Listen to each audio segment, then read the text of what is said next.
Welcome back from the break, everybody. I am Fant, and you are watching the Accessibility Showcase here on the GDQ Hotfix. And coming up right now, we have Ori and the Blind Forest Definitive Edition Randomizer World Tour 11.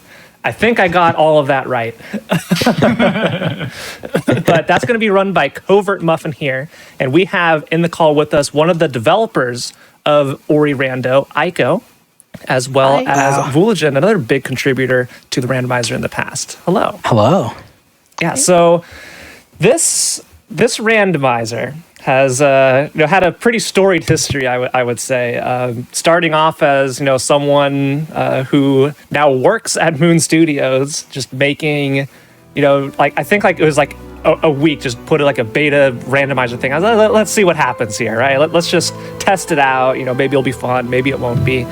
And so much work has been put into it, so much love has been put into this randomizer since then. And I just want to throw it over to Aiko just to talk a little bit about that history and just how much work has been put in by so many people to make what you're going to see here right now in this showcase a reality. Yeah, so as Fant mentioned, the Ori randomizer was originally developed by Sigma, who now works at Moon. He released it a little over 5 years ago. I believe it was very early May when the original version was released. And as Fant said, it was very much a bare bones thing initially that he rapidly iterated on. I ended up joining the community about a year later that year and ended up starting helping with the development a little over a year after the randomizer was first released. I initially joined the community not as a speedrunner, but as someone who just wanted to play the game more and enjoy more replayability, and I ended up finding the randomizer online. And the initial stuff I worked on was at first just a way to basically a sort of multi-world-esque system, only we didn't have the concept of multi-worlds and I didn't know how to touch a seed generator, so it just cloned between seeds. But to make that work, I had to build a website, and we ended up adding a bunch of really cool things to that website, like the ability to show players what's in logic for them and where they are on the map. And that ended up being a really cool feature to help players who weren't coming at this from a speedrun perspective and coming at it with thousands of hours in the game, or hundreds of thousands of hours in the game already, to be able to learn and enjoy to play the randomizer, which is something I thought was super important. Yeah, I know you. Oh, sorry. Well, you could go ahead. No, I was just plus oneing. Plus oneing, yeah. So I've known Aiko for a number of years, and one thing she is always excited about is Ori Rando. She'll pop up into streams, someone is like, Rando? It's just a sixth sense for the word Rando. And I feel like your goal is to have everybody be able to play Ori Rando. I'm just curious, any specific features or something you've added to the game that weren't in the base game specifically to help new players who may not be experienced speedrunners, like you said, and just to make it more accessible for everybody to just jump in and play and enjoy a randomizer. So, like I mentioned, I think the logic tracking map is a really good feature for helping people learn how to understand what the randomizer expects of them and what they need to be doing and where they need to be looking for items. I think we have a really cool YouTube channel, or I'm really proud of our YouTube channel for explaining different kinds of tricks and how you can use them. And another thing that I was really happy to add to the website is a set of starter seeds that are just designed to be played in order, and we have little hints attached to them, and each one of them teaches you a new skill or set of skills for basically ways to just little things that can be interesting and that come up in randomizers and don't come up in the base game, like leaving the starting area to the right instead of to the left because you have enough energy to get through the energy door there, that kind of thing. All right, yeah, thank you so much for the insight. We're going to be getting a lot of more insight as we go through the run, but I want to talk to Cobra Muffin there, who's you're looking pretty comfy, so ready to go, but you've got, I think you said before this, 4,500 hours in Ori and the Blind Forest. That's many hours. And what keeps you motivated to keep playing after that many hours spent in the game? Yeah, so Eiko was correct. The original release date for the randomizer was May 2nd, 2017 by Sigma Sign, and it was this bareboat thing. So it was like a pack of 100 seeds and like a thing. And he was like, I hope they're all completable. And sure enough, there was like 4 or 5 that weren't completable that people found out as they were playing them, right? But for me, it's a very interesting thing where I like to have logic puzzles in stuff. The other speed games I do are like RTS speed running, as well as Quake 3 movement-based speed games that are incredibly complex and very fast-paced. And the randomizer took one of the sort of slowest portions of Ori's speedrunning for me and turned it into the most interesting, which is the first half of the run. Really sort of tracking this thing known as logic, which is sort of a system in place to guarantee that every single seed you start is finishable, and sort of utilizing how the logic works and functions to figure out where to go and how to complete seeds in the lowest average time has been just a major passion for me. And it's truly showed that seeing that I've stayed with it for 5 years and over, as you mentioned, over 4,500 hours. Yeah, you might say the rando's pretty good. Yeah, it is incredibly good. All right, well, I think we've talked a little bit enough at this intro section, so Muffin, I'm going to throw it over to you, and you can get any final thoughts and start when you are ready. Great, okay. Please. Oh, I was going to say, Vuligent should talk real quick about the thing that you're going to see on the screen. This is, in fact, not what the original difficulty selection looks like for this game, is it, Vula? Indeed. Yeah, so we have been able to dig in a little deeper into the game in our beta version of 4.0 of the randomizer, where thanks to some very, very important foundational work from another community member, Kyrafel, helped us, and I'll tell that story a little later on, but helped us be able to do things that we haven't been able to do before, such as modifying the text in-game and modifying the contents of the menus. And so one of the things that we did was, it's very common for people to, talk about like easy, normal, hard difficulties or whatever, but those words are really not the best at communicating what those difficulties are for, what they mean, what they're supposed to achieve. So we just took a quick first pass on them, and we changed them to relaxed and challenging and punishing. And challenging is actually the community standard, right, Muffin, for playing the randomizer. Correct. But we're hoping that, in fact, it's kind of just assumed everyone will always play on that on the current pre-beta version. Hopefully in the future, it'll be much more common for people if they feel that they are not as technically skilled at this game, or they have any limitations whatsoever that make it difficult to play this very, very challenging game. They will feel comfortable playing on relaxed, and they will actually get a relaxed experience. Yeah, I agree. There's some amazing stuff. We're actually going to showcase off at least one of them as we go in, but I definitely will be playing the entire seed on challenging, right?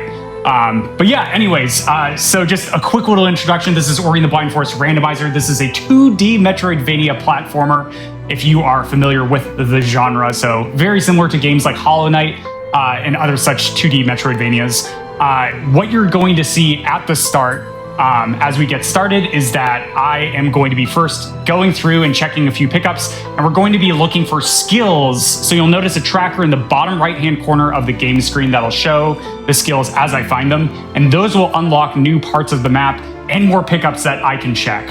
But we are good to get started, so I'm going to give a countdown. Great, starting in 3, 2, 1, go. Good luck. Good luck on your rando. Thank you. On your random. There it is. So you'll notice beta in the top left corner. This is because we are playing on a special version of the randomizer, which is currently in production, as we will definitely be talking about a lot of those features as we get into it. But here you'll notice that I can run, I can jump, right? I can go over walls. And we are going to be looking for these things here. So the golden text is going to signify, and the 1 out of 11, this special relic. So there are 11 biomes on the map. In order to make the randomizer more interesting, we are adding in a constraint of having to find each of these relics. So 11 biomes total, 1 relic per biome, and it's just a randomized pickup in that area. But Ori and the Blind Forest randomizer is an item randomizer, so these pickup locations are all the same, but what we get there is a little bit different. Normally that pickup gives us 15 experience, but instead it actually unlocked a teleporter for me to be able to use, opening up a couple more pickups into logic that I can actually grab. So Swamp Teleporter is a little notorious for being a very, very long and slow start. Yeah, this is actually fascinating because you could, if you really wanted, teleport out to... so we actually changed how you can... the soft lock avoidance feature in 4.0, if you've played Ori and the Will-O-Wisp, you may remember that in that game you unlock the ability to teleport just anywhere using the map, and we've just sort of backported that into Ori 1, replacing the older feature, which was a keybind that let you always teleport back to the spawn location. And because of that, it means that in this beta version that's Muffin's testing out, there are a lot of interesting new routing considerations that just didn't come up beforehand. Yeah, indeed. And so far, there's only one more pickup over here that I can check within Logic. We will check one additional pickup because it could give us some information where a world event known as Clean Water could be located. But no, there is going to be... wall jump. So here is going to be what we named Fake Flippers after A Link to the Past, where I'm going to swim down and I just barely have enough health. And then using that Alt-R functionality that Aiko talked about, I'm going to teleport back to Glades and head into Blackroot Burrows itself. So here is a glitch known as Save Anywhere. It just basically means that I'm going to be moving around with my ability menu, but when I level up with an ability, that is going to save the game for me. So pretty much you can think of all these glitches like Save Anywhere and what have you, is crossing a cutscene trigger, saving the game, and then quitting out, and reloading the game allows me to either skip or enter certain cutscenes. And that is going to be one of the most powerful tools at my disposal for heading through this randomizer. But coming down here, we are going to be progressing into this area of Blackroot Burrows. There's going to be a relic in here that I need to track down and grab, but also there is going to be a skill location which is going to be potentially useful for me. Hey, Muffin. Yes, but first, as we mentioned, there is this really cool functionality with relaxed difficulty. So changing it to relaxed difficulty actually changes how some of these platforms work, right? So normally it's just this tiny little thing that you can land on, but if utilizing relaxed difficulty, now it actually modifies various platforming aspects within the game to make them more approachable as well as more accessible. Very this cool is, stuff. just to be clear, this is not something that is in the vanilla version of this game. This was made for the rando. Yeah. Correct. I was going to laugh if you fell through that platform. And so the motivation behind making that change is that this Blackroot Burrows area is in the base game an optional area that you don't have to go to until much later and with much more movement skills, but it's technically possible to do the entire thing with this wall jump. That's what the speedrun does. And the randomizer had and has a habit of occasionally forcing even on the lowest logical difficulty, just forcing players into this. And that can just end up making for a really bad player experience. Muffy, you want to talk a little bit about what you're doing there? Not really. It's just a little glitch that allows me to cancel out my vertical momentum. We'll do it again here. So this is a recent discovery in the community. And so basically by doing sort of a save anywhere sort of thing, and then selecting the difficulty and canceling out of it, it actually just negates any sort of falling velocity that you have, resetting the acceleration value. So it allows you it allows you to float. So it's called a pause float. And I'm not going to be using very many instances of that, but the opener just sort of allowed for it. That one only saves like a few seconds if I do it fast. And I didn't even save that much time. But it looked cool. Also want to call out, pause floats are a feature that actually was discovered or popularized by an Ori 2 runner. The games share a fair bit of code, and they in fact share the menu code that makes physics stop when you pause. And so in fact, this glitch works in both Ori and the Blind Forest and Ori and the Will-O-Wisps. Interesting. And so it's actually a really neat way of just back and forth between the two games. Yeah, so here I'm stacking a few cutscenes together. This is going to allow me to get control during this, and so I'm just going to do a little bit of blind movement, just sort of a classic thing, and then the game is going to save over here, just allowing me to check this one pickup down here if it's important. It is an ability cell. I am going to keep that. This is a resource that we can spend on things like save anywheres and upgrading our abilities. That's useful. Yeah. You know, as we were going through Blackroot Burrows, and particularly at that last moment there, Muffin, where you jumped over those crushers that were, dropping down and attempting to kill you, but of course you know how to hop over them. I think it's interesting to note that there are some things that are not very obvious as far as, today we're talking about accessibility, and there's some things that are not very obvious to, people who don't have certain kinds of disabilities or certain kinds of reactions to things. One of those is that when those crushers hit the ground, the screen shakes. And I'm sure everyone loves screen shake so much. But in particular, that can be a real problem for certain people, I think, with motion sensitivity and things like that. So we actually, in this version of the randomizer, we paid special attention to that, and there is actually the ability to either reduce the intensity of screen shakes or eliminate entirely. And in this particular area, you want to explain what that was? There's no explanation for that. It's a classic of Ori right there. Yeah, Will is making this really good point about accessibility, and then, sorry, we were joking about how that might happen. So that's just we call it the angry pixel. But basically, the crusher was moving up as I find the Blackroot Burrows relic, which is my objective for being able to finish out the seed. So I no longer need to check things in Blackroot Burrows unless there's maybe a skill that's locked in here somewhere. But yeah, we were just joking about that beforehand. That might take a death there. But it's very rare. It's very hard to actually have that happen. So these relics, it's not something that's in the vanilla game. It's like a specialty pickup added for the randomizer. I want to say that was one I added a description for. I'm not 100% certain. It's been years. Oh, cool. The torn friendship bracelet. There's some really good ones. We farmed out that the World Tour idea.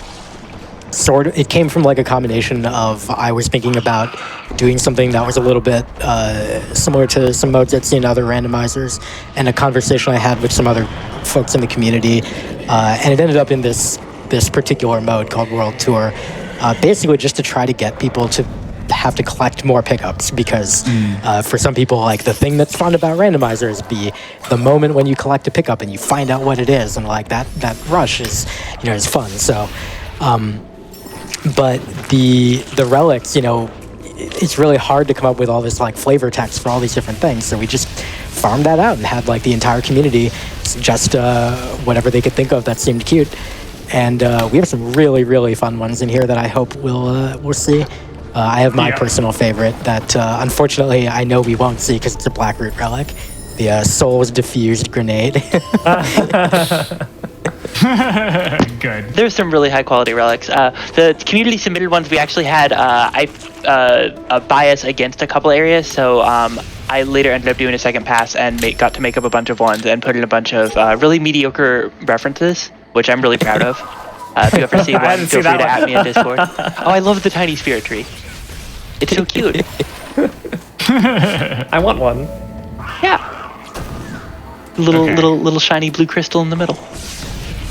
I do have to be a little careful here. Just a little bit. So there I just dropped a save so I wouldn't take a death getting past those enemies. They can be very, very mean. But interestingly enough, this is actually this is a very rare start that I'm getting here, which is not finding any keystones. I actually can't get access to probably the most common path, which is going to be going to the left of the starting area into Glades, which is the first area of every single casual playthrough. So instead, I'm going to have to traverse up and around, and we'll head to sort of a mid-game area, which is going to be down into Moon Grotto. But something I actually do want to point out as well for a bit, that we've started. for an accessibility sort of a feature that I really like is what's happening right now, which is moving around with this ability menu up is usually really hard to do in the base game. It's like very dark and hard to see the screen. But with this, we have an option to be able to lower the opacity, which basically means that having the ability menu up is more transparent, so it's easier to see what you're doing as it's up.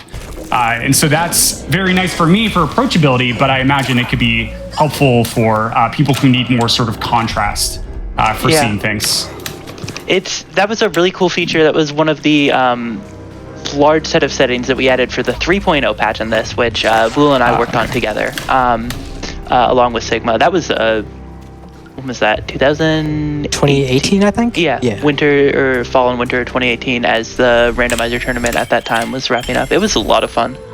Yes. And I think for the essay transparency specifically, we actually got the idea for that from some changes that Devil Squirrel did in showing off the tasks. Right? Yeah, that is correct. Yeah. We, because, one of the things when you're making a tool-assisted speedrun, another nice pause float there, is that you want it to be, viewable by viewers. Like, tool-assisted speedruns are effectively like a spectator thing. And so Devil Squirrel did this change where you spend a lot of time with the ability menu up in the tool-assisted speedrun because it's part of a lot of glitches. So it was up all the time, and so you made this change to make it less opaque. And we were like, wait, wouldn't that be nice to have when playing the randomizer? And so we were able to bring it over. And I think it's a really good example of a kind of approach to accessibility that we've taken with the randomizer that is important to note. There's both the accessibility of like the base game, right? The base Ori and the Blind Forest, and let's we'll be honest, like Ori and the Blind Forest in and of itself is not the model of accessibility. There's a lot of things that are not super great. It is like it's a great game overall. It just has those some things that are a little bit inaccessible. And then on top of that, there's also things that you do as part of the randomizer play or as part of the speedrun, because of course the randomizer came from the speedrunning community. It's not totally connected, but there is a lot of overlap in the community. And things like save anywhere, which is a glitch. Like, this doesn't matter in the base game because you're not going to be playing the video game with the menu visible. That's just not a thing. But in the speedrun and in the randomizer, it is. And so we took special attention to that and made a solution to that. And there's a number of different places where we've had to do things like that, which hopefully we'll get to talk about at least one of them later on. Yeah, for sure. So a little bit of a routing detail here. What I'm looking for right now, because I just found the Grotto Relic, right, which is the constraint for me to be able to finish out a siege. I'm looking for any skill, any keystone to be able to like get access to anything would be nice. Yeah. Right. Yeah. So like it's that's it. And that's what we're really trying to dig for. So a very slow start, but that's totally okay. It's a shame you have to do relaxing. the sit shoot sharks with just Spirit Flame. Yeah. Shout outs to actually Sigma, who suggested this strat. So what I did was I actually backed up my save, and then I leveled up 2 abilities. Oh, great. Which was Spirit Flame, the Quick Flame, and then also Spark Flame. So I get to shoot an extra time per chain, and then each shot deals additional damage. And it actually really speeds up the boss fight quite significantly over only just the base 2 attacks with really low damage. But there we did find our next skill, which is going to be Grenade. And there's some accessibility or approachability features around this for like input devices, right, guys, for Rando? Around grenades. Grenade. So there's the instant grenade aim, right? Because that was a big problem for controller players. And then I forget the other one. The other one is the grenade aim speed. Yeah, Bill, I think you should talk about this. This is definitely in some ways your child. Yeah, so you sure don't? I didn't want to say anything. Oh gosh.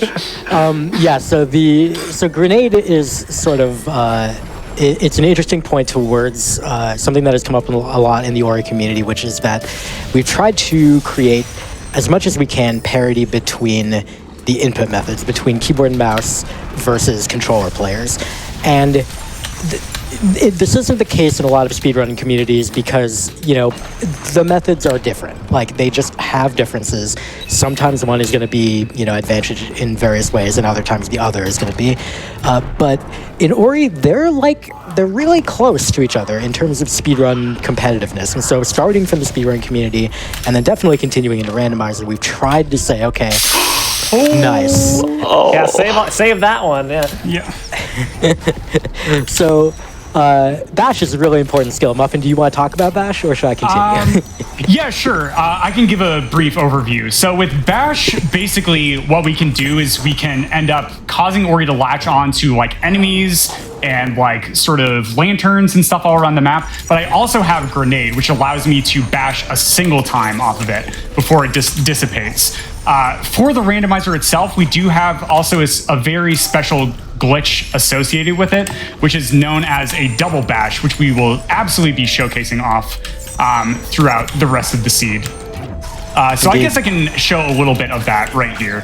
So with double bash, I can end up causing myself to redirect the angle of a projectile in one direction and then choose the direction of Ori as it's going through. Whereas normally the projectile goes away from where you end up sending Ori. Actually, I want that spider alive, so I'm just going to do this. So with this, we can actually just take spider projectiles and other things all throughout the seed in order to do things like break the ceiling, which normally would require a skill known as charge jump in order to be able to do that. Who needs Newton's laws? Yeah. And honestly, it's honestly fantastic that you found Bash at that moment and got to show off double bashing, because that, again, is a case where, we had something that was a little bit of a disparity between the input methods. So double bashing normally is done by you release the bash button to start your bash, and then you repress it again exactly 1 frame later. Very nice, sort of. No, I guess that's text. And doing that, like releasing a button for exactly 1 frame, turns out to be really hard. But if you're on KBM, you have the option to bind your scroll wheel to bash in a certain way that makes it significantly easier to do. Not for everyone. Some players have trouble with it. Some scroll wheels aren't perfect. But in general, like, that's available to you. And for controller, for a very long time, we didn't really have any good way to do anything like that. It's still like we have a thing you can do with some rebindings, but it's still not better than just using your scroll wheel. And what we kind of realized is it's not just good for people who would rather not play on KBM, who prefer controller, to be able to do all the same things as a KBM player. It's also good for accessibility, because some people physically cannot play an entire platformer like this for 40 minutes or 2 hours or whatever on KBM. Like, it causes them physical pain. Ditto the opposite direction for controller, right? So we have a feature that Sigma added in the 3.0 version of the randomizer that makes it possible to set up a bind of various types that allows you to just get double bashes free. And that is why it sort of changed the meta, right, Muffin? Like, it's a lot more common now to do lengthy double bash chains than it used to be. Yeah, for sure. And I'm the type of runner where I didn't like using double bashes on scroll wheel, and so just like having the capability of just like busting it out consistently, right? Because even for scroll wheel runners, it's not free. It's like there definitely is a timing element to it, and it's very easy to mess up. But for like all players all across the board, it was just this really great equalizing factor. Like, I am somebody who has competed in every single randomizer tournament except for the most recent one. And for me, right, going up against a controller player, like before a lot of these things were in, I was just like, hey, if we get like a grenade bash start to the seed, I would ask tournament organizers if we could just re-roll a seed, because then that would just instantaneously be 2 to 3 minutes that I would just have over my opponent in every single matchup. But now that it's been this way for many years, where we have this binding system that the devs ended up working in, and there's a lot of really fun things that we can do with it. terrible, horrible things that I hope I don't have to do for you folks here today. But they are really, really awesome if I do have to bust them out. Yeah. One thing that I think is really neat about the Ori randomizer is that as you get started, there are some things that are like very difficult to do, and when you do them, they feel very cool. But there are also some things that just once you know they exist, or someone's taught them to you, and you do maybe you have to do like a little setup work, add a keybind for it. But once you get the prerequisite, and the one I'm thinking of initially is in fact a rocket jump, which hopefully Muffin will be able to show off later, is really not at all hard to perform, but when you first get your chance to do it, you feel very, very cool. And I feel like free double bashes very much enable the same kind of thing, where you can just do this incredible kind of movement that was not at all possible in the base game, and just really changes the way the game works entirely. Yeah, I think that touches on a very, very, very important aspect, which is that what is the experience of playing the randomizer, right? And what's the point of accessibility? Well, accessibility is to make sure that regardless of any, physical or mental barriers, that people are able to get access to the experience of playing the game. And that doesn't necessarily mean that everyone has to be able to execute the actions of playing the game at literally the same capability level, because that's sort of not possible, right? But it's that some of the things that are like the joy of playing the randomizer, for example, double bashes, people should get to do that, not because it is a competitive thing, but just because it's fun. And bashing that rock.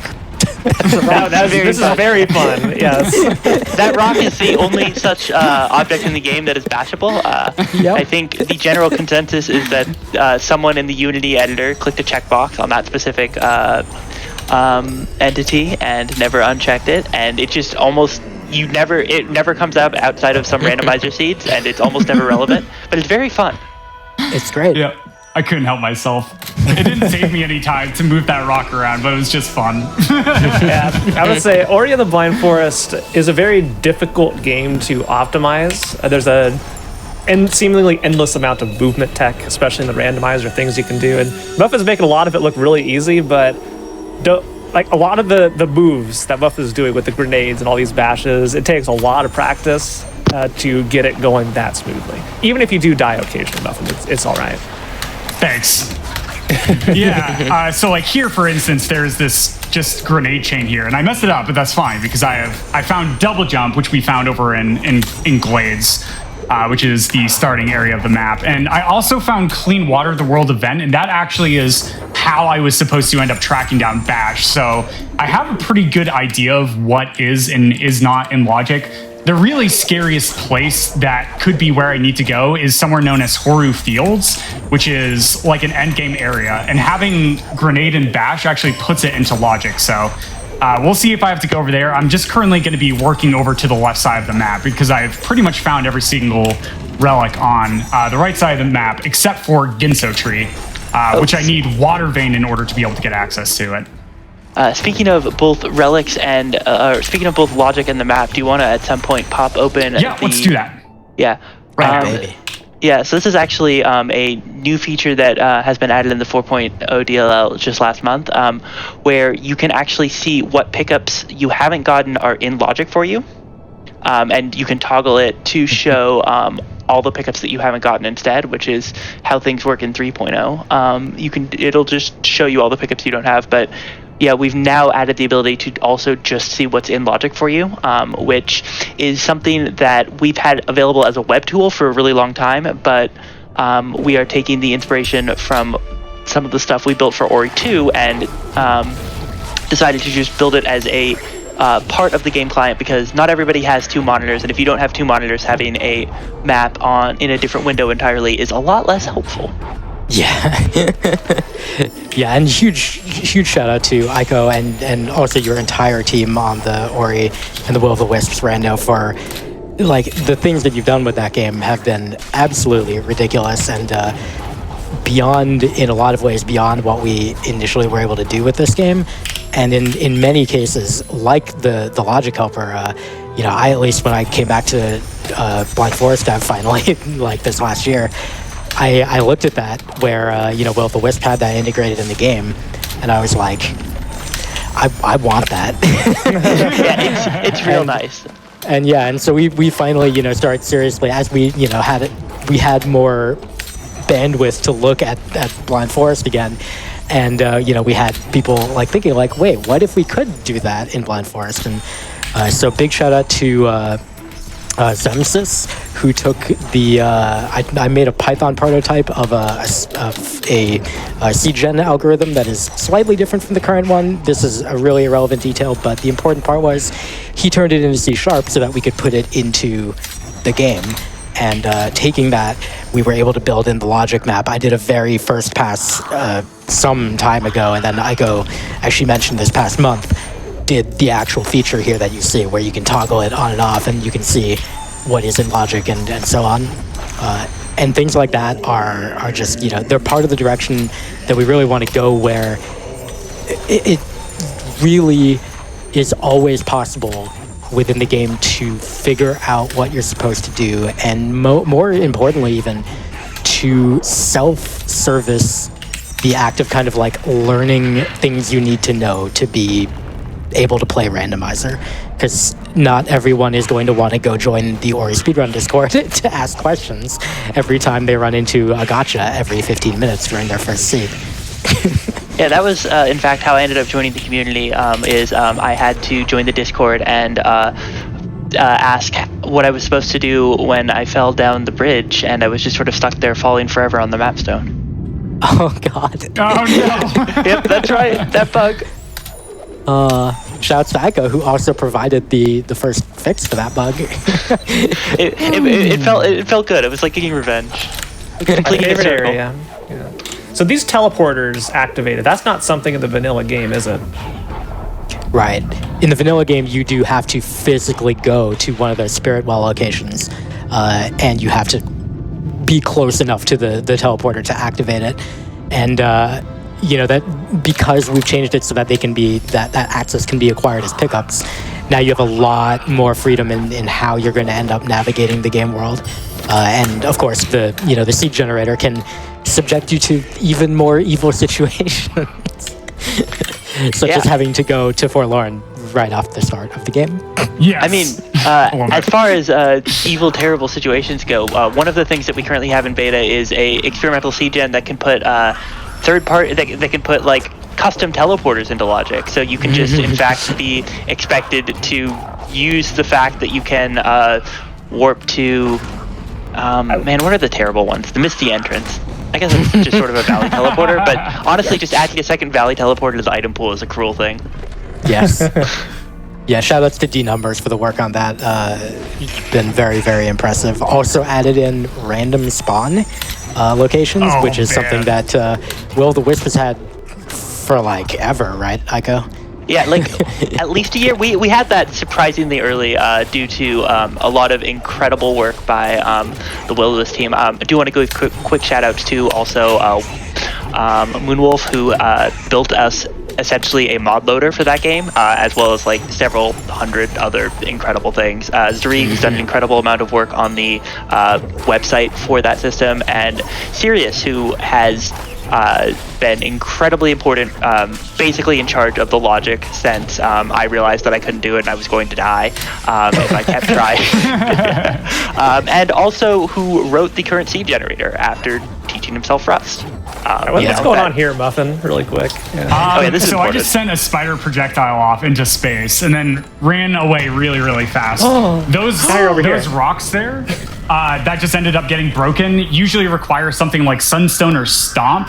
However, the spider shot projectile is also good enough to be able to break the rocks. This gives us access to the greater areas in the left side of the map, which are Valley of the Wind proper, Misty, Sorrow Pass, as well as going down to Forlorn if I had the Gumon seal. Wow, that's a nice place for water to be. Okay. It's Limit Keys.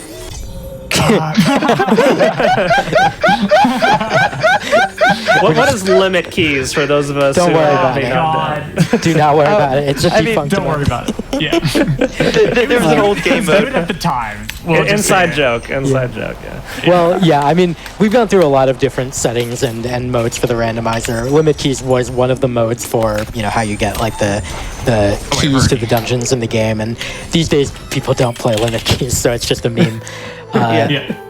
But we have Clues gone is through the, some really... Yeah, we're playing on clues, right? Yeah. Yeah. Do you want to talk Which- about that? Yeah, and I think was it Sigma who came up with clues, or was it someone No, else? that was definitely Sigma. I mean, Clues was the default, but it was before my time. I think you would know better than me. But I thought Clues was a Sigma thing. It may have been something someone else suggested too. It came out Yeah. after 2.0 launched. Yeah. I Yeah. remember that much. For sure.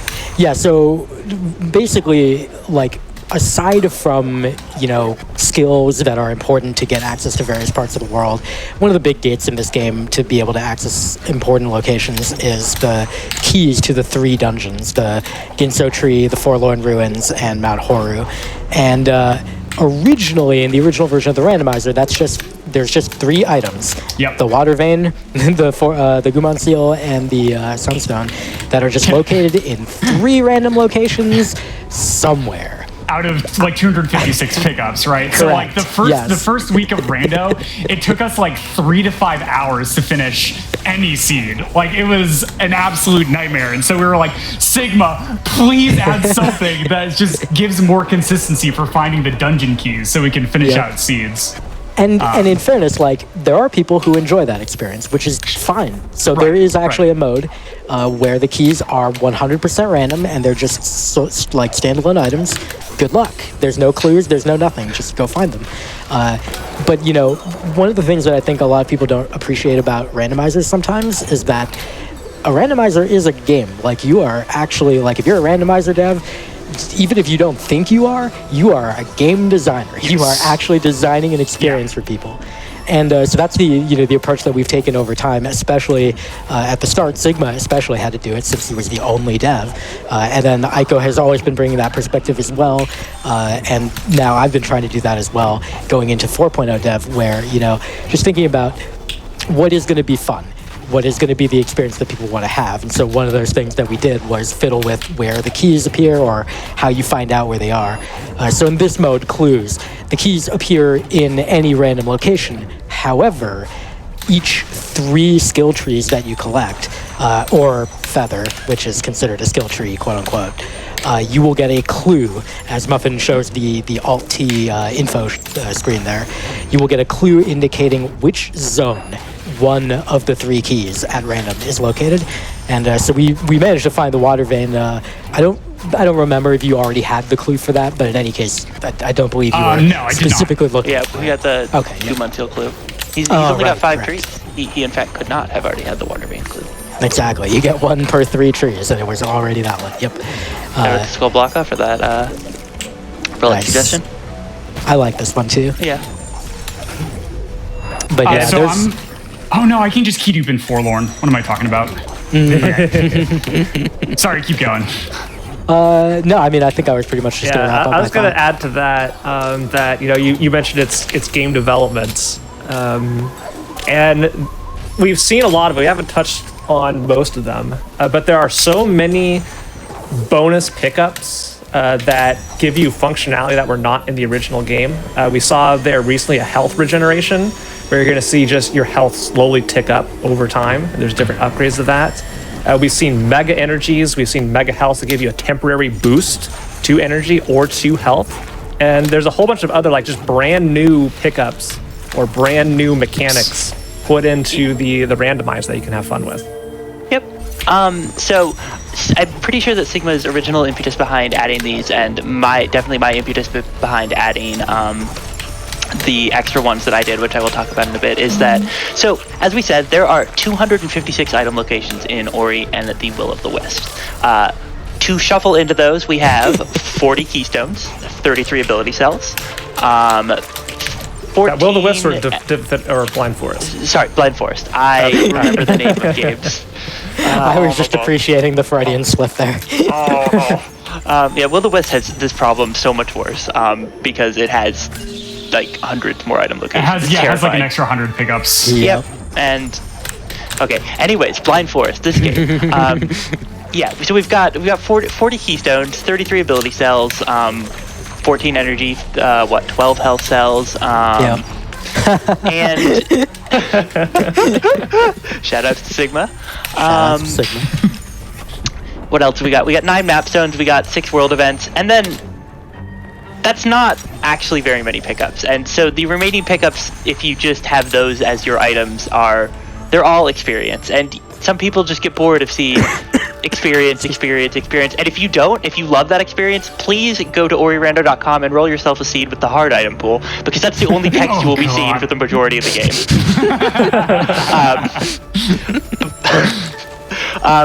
Anyways, bonus pickups. We have a bunch of them. Sigma worked on, I think, actually just all the ones you'll see here, and it's a bunch of stuff like temporary extra health, temporary extra energy, which can be really neat because you can use them for a damage boost. Health and energy regen are both neat little quality of life things. We actually added some interesting interactions with those that Bula, if you want to talk about in the Purple Tree app at some point, might be neat. But we do have some really cool stuff like extra double jumps, the ability to do a second air dash, which we can show off. Air dash is something we can show off once Muffins finds the dash skill. Boy, I hope he finds the dash skill. I hope he finds the dash skill. That's the second thing I promised. Nice. I'm sad we're not even seeing grenade jumps yet. Yeah. We hope. We hope. This game has a lot of really beautiful movement techniques. Like you're getting to see these beautiful bash grenades and Muffin extending the extra velocity and you get from just sort of letting your bash hang. If this looks like, sorry, go ahead. Just to cut you off, I apologize. This trick is incredibly difficult.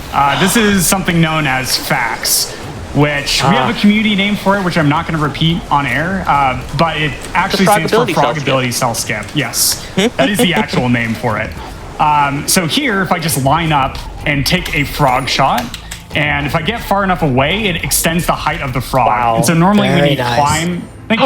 climb and charge jump to get, but I do not have climb and charge jump. So instead, I had to manipulate that frog's shot trajectory. But right now, the reason why I'm continuing to dig in this area is because I don't have the relic. And this area is known as Valley of the Wind. So here, I'm going to take another frog on a magical adventure in order to break another floor, because I currently do not have the capability myself of breaking these floors. The frogs are like, I'm convinced, are interdimensional beings. They are, Ori and the Blind Forest. They have They're so many momentum interesting just- properties. This is true. Frogs are just very heavy, and by that I mean that like gravity applies to them really quickly. You can get them flying through floors in fast anyways. Muffin showing off a very well done double bash, taking that frog. There we go. Frog shots are also magical things that sometimes they're just not very interested in breaking walls or interacting with walls. We were laughing because the frog shot went through the floor, and so sometimes the collision just doesn't trigger on that, and that's totally okay. I am just going to turn in this map stone just in case there's something like really early gated by a map stone that I haven't found yet, because I've only turned it in 2.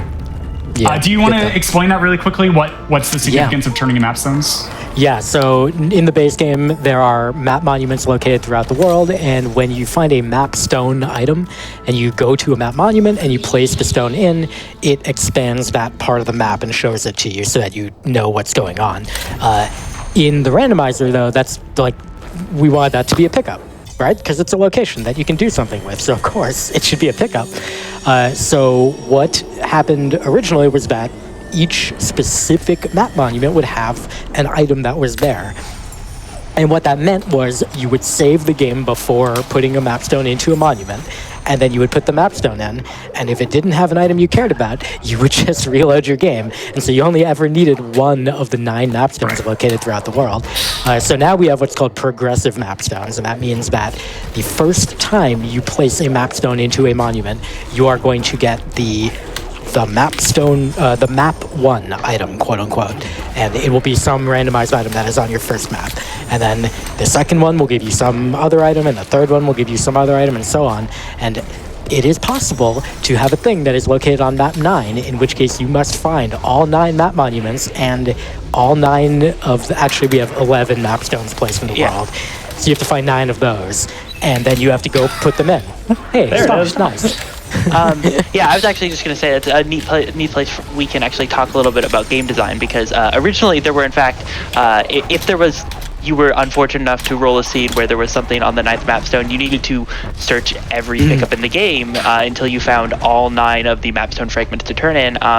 And we eventually decided that actually that was kind of garbage, and took inspiration from a different game mode where a different one of the key modes, which is similar to how clues and limit keys work, where the keys get broken up into shards, and you need to find 3 shards of a dungeon key to activate it, but there are 5 total.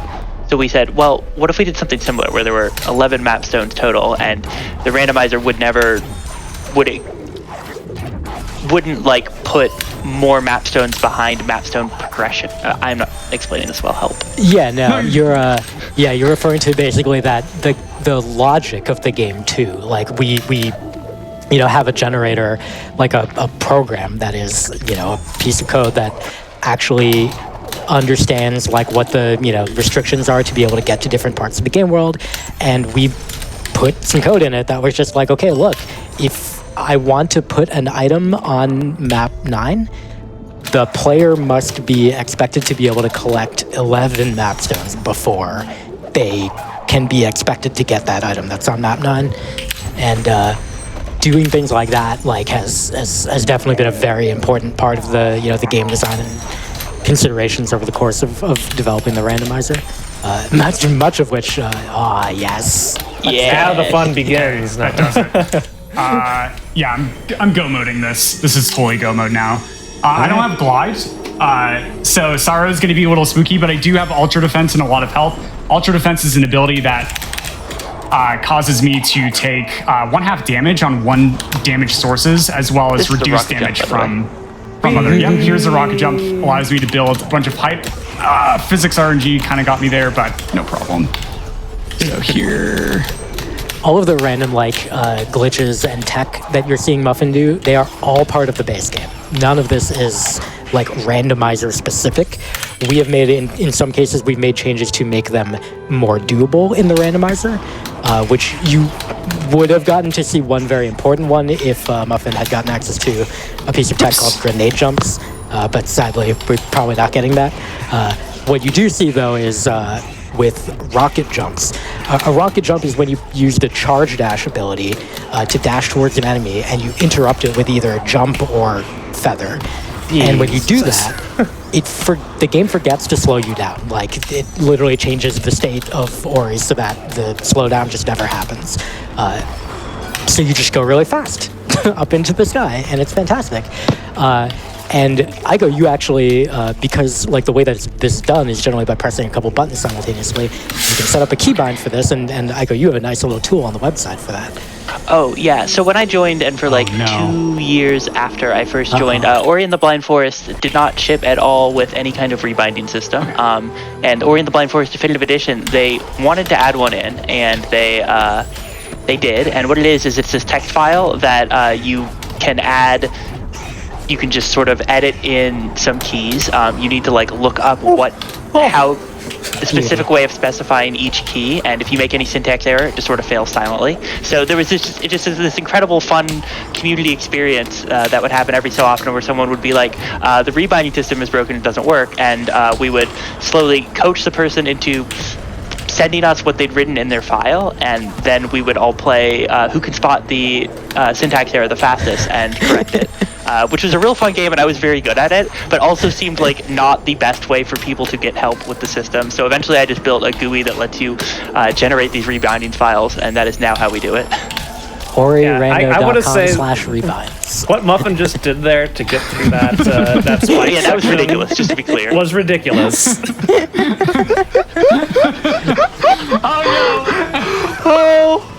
Oh, Vanilla Sunstone. one time. Oh goodness. This is going to be an exciting last little stretch here, given the skill.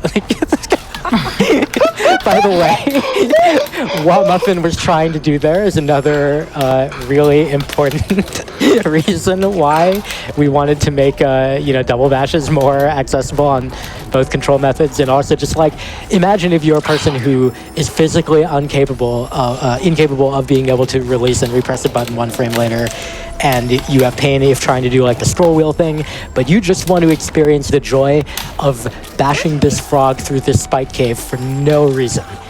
You can. Yeah, I was gonna say we've definitely adding the double bash bind has made the game easier and not harder. This is less difficult than what you'd be doing otherwise, for sure. Oh god. That was the hardest earned 93 experience I have seen in a long time.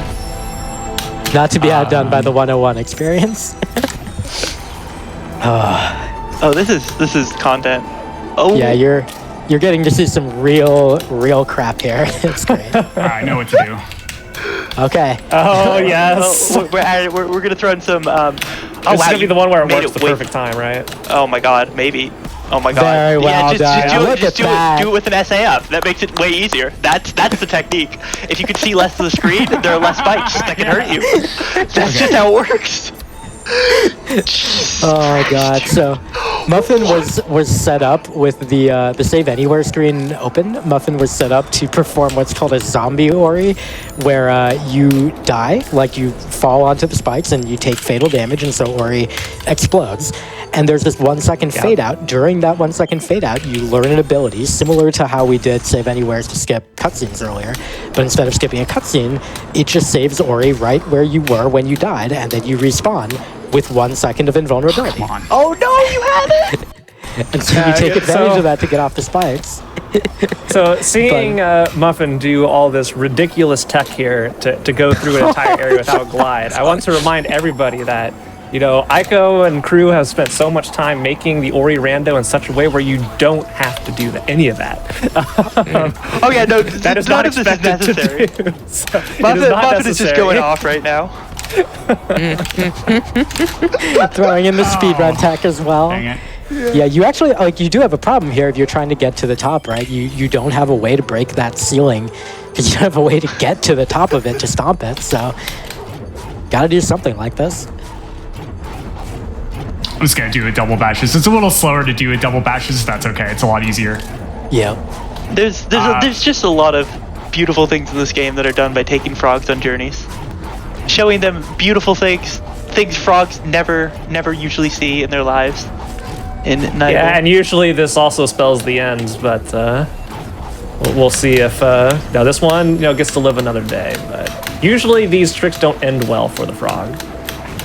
That's fine. They've done they've done their service, sort of. They've seen things frogs have never seen before. Oh.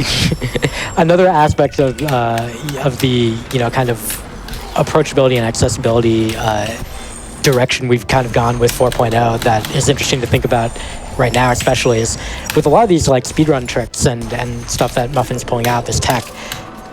Like Muffin obviously has played just an obscene number of hours of Ori Randomizer, so he knows a lot of these strats. Like he has done them, almost all of them, probably at least once, if not many times. Some he's probably just practiced like for an hour at a time, just drilled a particular challenge strat. There we go. But for newer players, like it's hard to find out these things even exist without watching like a billion randomizer races and paying close attention to every weird trick they do, right? So something that we've been thinking about a lot lately and certainly hoping to do in 4.0, we haven't gotten a huge too much opportunity to do it yet, but we'd love to have like in-game information that is like, hey, you actually I did add this in. For example, a lot of new players don't know that Alt-R, the return to start / teleport command, you don't know it exists if you haven't like carefully read the readmes and stuff. So there's actually a text box that pops up at the wall jump tree, which if you don't have a wall climbing skill by that point, or a verticality skill, you can't get out of that area to continue playing the game. So there's a text box that pops up now that says, "Hey, use Alt R to return to start or to teleport out of here if you need to." Ooh, we should have that after the sign fight. Yes, totally. Actually, good idea. And yeah, like things like that are the sort of things where we realize like we have so much opportunity now, especially again, thanks to the work that Kyrefel did, so that we can modify more of the actual game contents. We have so much that is opened up to us now as far as like things that we can do to make it easier to get into the randomizer and also more accessible. Yeah, I think Ori Rando is just such a great example of like a community that just wants everybody to have fun, and I think that's awesome. Actually, what we're talking to, we've had a large number of players over the years. I don't think I was the first one though. I think I was the first one who was loud about being like this. People who just like came into the community with like no interest in speedrunning the game, but just were casual fans who moved straight to the randomizer. And we have one specific person, shout out to Kral, who played the randomizer before in fact playing the unrandomized version of Ori and the Blind Forest, and that just makes me so happy. It's truly beautiful. Had to have been rather challenging in various ways, but that like honestly, and someone brought this up in chat a little earlier, and I think it's good to mention that like one of our we have a lot of ideas. There's only a small number of devs. We're not going to get to do everything that we want to do. Again, it's a passion project. But one of the things that had come up as an idea is like, hey, what if we have a vanilla seed that has like the vanilla item placements in the game?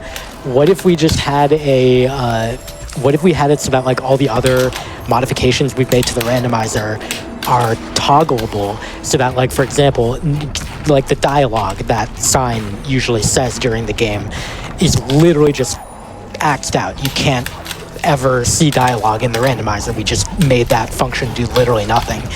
What if we made that toggleable so that if you want to literally have the base game experience on the randomizer platform, which has all these nice features for accessibility and ease of play, what are you thinking, Muffin? That's a real fun development. One of the hardest sequence breaks in the entire randomizer. Oh boy.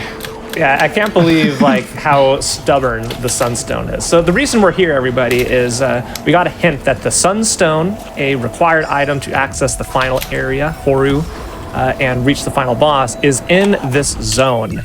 And normally you're supposed to have the feather to glide through the winds. And Muffin hasn't had that the entire time and is doing his best to sequence break the heck out of this. And the game is like noticing this. It's not adjusting real time as much as we want to say it. It's like, yeah, it knows. It's reading the emotions of the person playing. But it is in an awful place.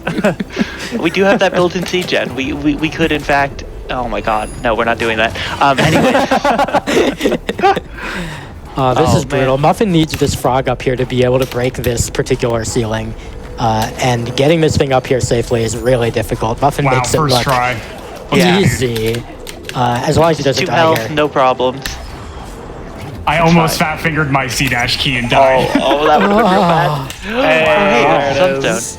Yeah, in the literal last pickup in Sara that hadn't been checked. Yeah, sorry, this is definitely going over estimate, but that's okay. Because of Horu. Horu can take a while. We could get lucky. Sometimes you just get lucky. We're not going to get lucky, but No, I believe. Okay. That surely can't be as bad. It's not going to be L4, right? I remember I had something I think we were talking about the crimes we were going to have the CGen commit against people. No, it was before we when you asked Muffin what he was thinking about. Oh yeah. No, I was just we were I don't know. Nothing brain. Fair enough. Me too, thanks. Oh, that was beautiful. Let's see. I think here's something fun to talk about. So like in Mount Horu, there's no lava. Right? Look around. There's no lava. Normally there's like these lava falls and there's a big like layer of lava at the bottom, and there just isn't. And that was a change that Sigma made at painstaking effort in the 3.0 version of the randomizer. Because at that time, we didn't have access to Kyrofell's tools to kind of inspect and fiddle with the internals of the game content. So basically what Sigma had to do was do bit comparisons of the save files before and after entering Mount Horu. And then he put in basically a hack to say, okay, we're going to add this mode called Open Dungeons. And when that mode is on, when you create your save file, it manually shoves these bits into the save file so that when you get to Horu, the lava will already be gone. Wow, that's a lot of XP. That's, ooh, golly. You don't see that every day. And that feature was a ton of effort and work, and so it wasn't really going to be reasonable for us to do a lot more things in that vein. But now with Kyrofell's tools, actually, you'll get to see one thing right now. To the right of Muffin, there were a bunch of lasers in this room that were on prior to completing the room, and now they're gone. And that's actually effectively a bug in the base game. They don't go away. They're always there.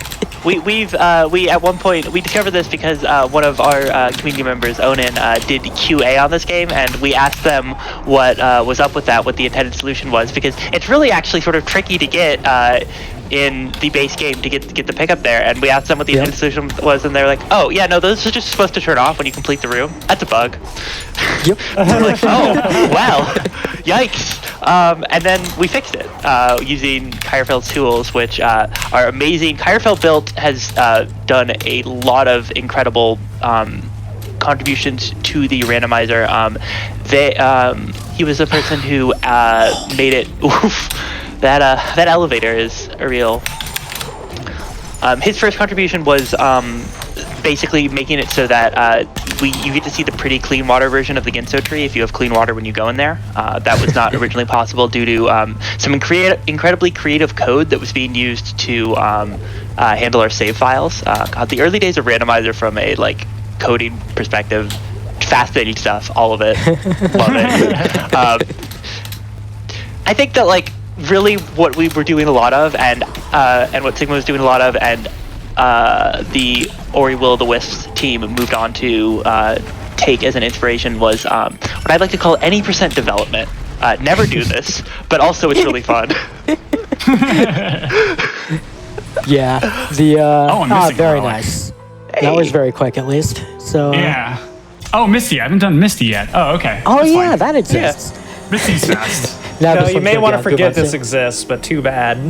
Not in this mode. That's Misty, okay. To show off unironic though, whenever we talk about speedruns of this game, usually this is the point in the runs where all the movement tech is unlocked.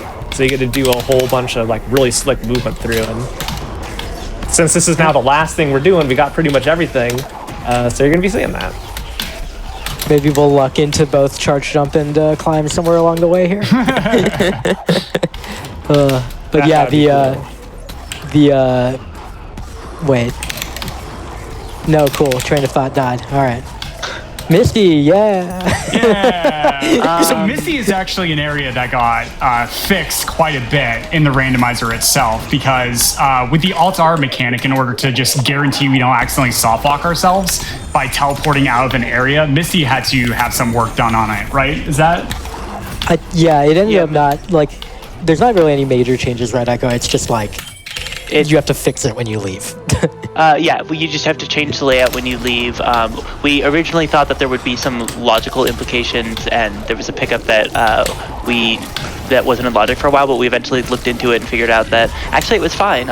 It just logic is pessimistic about when you can get it, and actually because of that, there are a couple pickups in the early part of Misty that frequently aren't in logic till much later for obscure reasons that I'm sure people love. Randomizer logic is really just a very complicated and hilarious beast. Oh no! That's okay. So charge jump is an ability that you can use that makes you go very fast. It has no cooldown, it costs energy, and sometimes you just want to press it 5 or 6 times to clear across the screen. Unfortunately, it homes into enemies, and sometimes you might not have remembered that there was an enemy for it to home into, and then you charge fly. dash and charge dash both have this beautiful property of they reset your your iframes. Hey, Perfect. I was hoping it was going to be at the Misty interlude, but I was hoping Gumon Seal. Oh man. There was a moment while I was entering Misty, and I was like, "Oh God, how many keystones do I have?" And it's like, "Oh no, you're fine. You have 5. It's okay." I didn't want to show off the Misty key, dude. So talk thinking about about, go ahead. go ahead. I was going to ask, so one thing interesting about the rando is how many variations of the final escape you can do, depending on your item set. So how would you rate this one, your current set here, to go through the escape? Pretty good. I mean, with dash, it makes it a lot easier. We didn't have dash for a really long time, but we had stomp, and stomp makes it completable. There's like 3 breakable floors and walls that we have to get through. That can be really tricky. But the thing that makes the final escape really, really easy in this regard is actually going to be bash. Like once you get bash, it's really Bash not is such a too good terrible. skill. Yeah. Yeah. This the final escape has definitely been, as you really were getting at, Fant, like it's been one of the like most interesting parts of the run to see all the different ways that people have had to come up with to tackle different skill sets that go through here, because like you can get walled by some very strange things. Like if you don't have any of double jump, climb, or glide, I believe, you like are screwed in the last room, something like that. and that's easy to miss, even if you think you're totally fine. Yeah, the final escape for like the tournaments in particular is easily my most practiced segment out of any of them. There's like cursed ones that like top runners would not do, and so I would intentionally practice those to bust them out in a race just in case. Be able to skip like, one skill. Yeah, Muffin, I think you were one of the first people I saw that tried to like just make grenade jumps save time outside of the final escape. I remember early days of that trick. I was like, I want this to save time because it's so cool. Yeah, it does for sure. Like the grenade jumps is a form of tech we didn't get to show off today just because I didn't find climb or charge jump. But that's totally okay. But it's definitely my favorite form of tech and very, very fun to do. And now much easier in 4.0 to pull off. Yes, indeed. Actually, I'll talk about that a little bit very briefly after you wrap up. Sure, yep. So timing's going to be coming up in just about 10 seconds. All right, so here, very important movement. You want to make sure you jump as much as possible with Naru because it loses you a little bit of time and time. We actually tried to implement a skill that like makes you Naru instead of Ori, but we couldn't get the coding to work.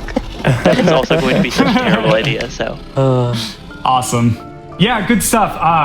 Fant, thank you so much for having me. But I think the best way to sort of close out here is I want to give a special thanks to the Ori and Blind Forest community. Ever since I joined it, it's just been an absolutely wonderful space to be in. Very, very wonderful people, and we have a lot of beginners resources all around. I've been working on a beginners tutorial for Rando. I think me and Zemses and maybe Tritite are going to supply some stuff towards that.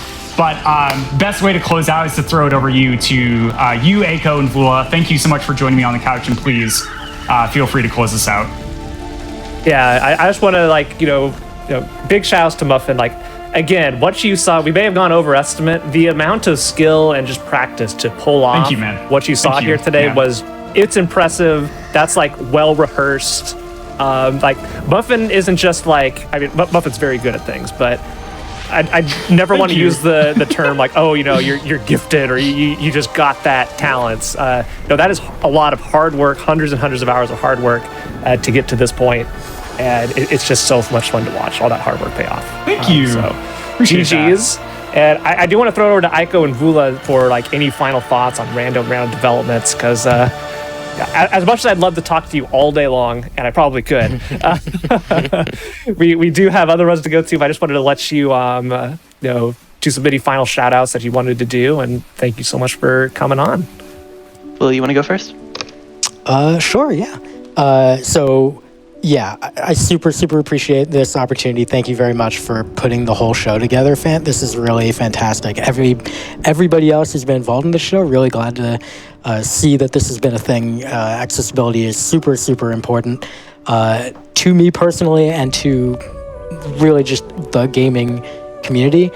So my acknowledgements, I definitely gave, props to Kyrofel and Zemsys earlier, but I want to repeat that Kyrofel and Zemsys have done and or / are doing really important and amazing work for our 4.0 and future development with the randomizer. Of course, I have to thank Aiko for all the hard work that she has done over the years on the randomizer. I am credited as a developer on this randomizer, but mostly my work was 3.0, like literally just 3.0, and then I kind of went off and did my stuff, and Aiko was the one who really kept things going, constantly being on top of things and making fixes over time. So huge shout outs to her. Personally, I want to thank for accessibility. I'm really good friends with Clinton Lexa, aka Half Coordinated, and they have just been such a great friend and also such a great teaching resource for me and for other people in the community to just understand. Oh, that's me. Sorry. I'm still in there. Yeah. Indeed. And you should, by the way, viewers, you should watch these credits. All these people who have contributed are fantastic. But yeah, Half Coordinated has really helped a lot of people understand like how to think about accessibility and why it's important, and just making this game allow more people to be part of it is really the important thing. And finally, really quickly, I should also mention I'm a developer professionally as well at Blizzard, working on World of Warcraft, and I really want to thank a number of my teammates, but specifically Nikki Crenshaw and Angela Lee have been doing really great work on accessibility for WoW that has taught me things that I get to use for this. But yeah, Aiko. Yeah, I just wanted to say the Ori and the Blind Forest community, or speedrunning community and randomizer community, has been really important to me over the last 5 years. I was not in a really good place when I joined this community, and the people here were really good to me and really kind to me in ways that still shaped the person I ended up becoming today. And definitely wanted to throw a huge shout out to everyone whose names you saw there in the credits. The randomizer, both this one and the Will-O-Wisp randomizer, are absolutely community projects that could not have been possible without so many different people. And I just wanted to say thanks, Vula, Fant, Muffin, for everything. And thank you everyone for watching. Indeed. Oh, I have to sneak in one too. How could I not say thank you to Sigma? Oh, yeah. The original. None of this would be possible without Sigma. We miss you. Agreed. And we're still friends to this day, so it's nice to know that sometime maybe he'll pop back into Voice and stream some Elden Ring or something. All right. Well, one more shout out to Gareth Coker for the wonderful soundtrack. Yes. Both Ori and Blind Forest, as well as Will-O-Wisp. Just fantastic work all around. And, unfortunately, that is all we got for Ori and the Blind Forest randomizer. Again, shout outs to Muffin and Aiko and Vula for coming on here and showcasing, I think, one of the most concentrated efforts at making something like modding a game to make it as accessible as humanly possible, and like showing no signs of like slowing down and stopping. It's like, no, there's more we can do. But we're going to be going into another short break as we prep for our next game. We got 2 more runs on the schedule. Up next is going to be Celeste by Frozen Flygon. Then we're going to be closing out the event after that with Ratchet & Clank Rift Apart by B-Dud. See y'all in a bit.